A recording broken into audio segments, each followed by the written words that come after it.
Galnet News Digest, 10th of November 3306. We read the news so you don't have to.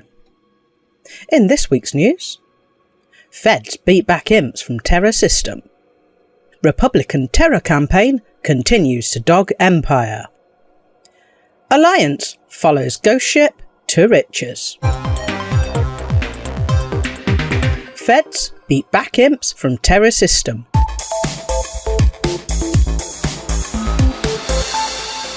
It appears all but inevitable that the Imperial drive to defeat Neo-Marlinist terror will be beaten back by federal forces in LTT 1935. The Imperial Task Force entered LTT 1935 on Thursday the 5th of November to seek down and destroy a Republican bomb-making factory that they believe is located somewhere in the system.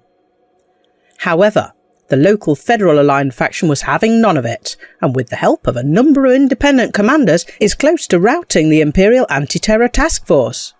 The Imperial Internal Security Service has stated its concern that if the bomb-making facility cannot be shut down, more prominent figures linked to the Duval family may be assassinated, and more starports may be bombed.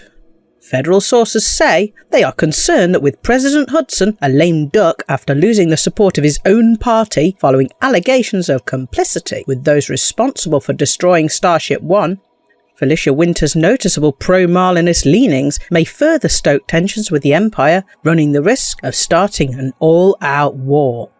And the large number of refugees admitted to federal systems have created housing, resourcing and law and order problems for the local administrations to deal with. The Federation may be winning this battle, but elsewhere they're losing out big time.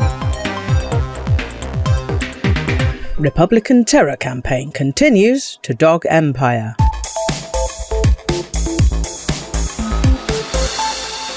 It may not be as spectacular as the first week of the Neo-Marlinist atrocities, but the Empire is still suffering several terror incidents linked with the rogue Republican organisation, the Neo-Marlinist Liberation Army, every single day. Targets include local authority buildings and barracks, and there have been hundreds of casualties. The Neo-Marlinists also continue to carry out targeted assassinations against low-profile targets associated with the Emperor's family.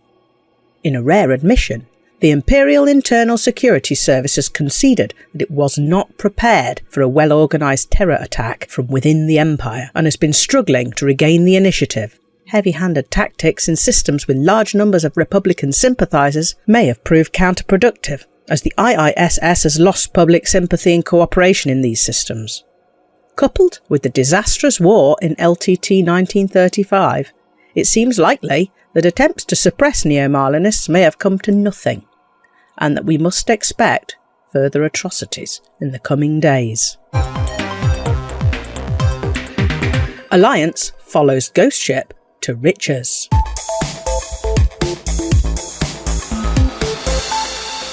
While the Empire and the Federation are busy squabbling over a border system, the Alliance has taken the initiative in being the first superpower into another meta-alloy-rich region of space. Having lost out in the colonisation of the Pleiades, the Alliance learned its lesson.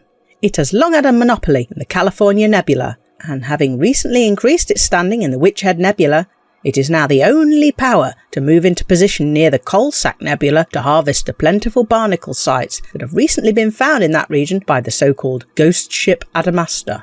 The Alliance plans to thoroughly map the Muska Dark region and Coalsack Nebula to find all the sources of meta-alloys and will then put into place mining facilities to efficiently make use of the harvested product.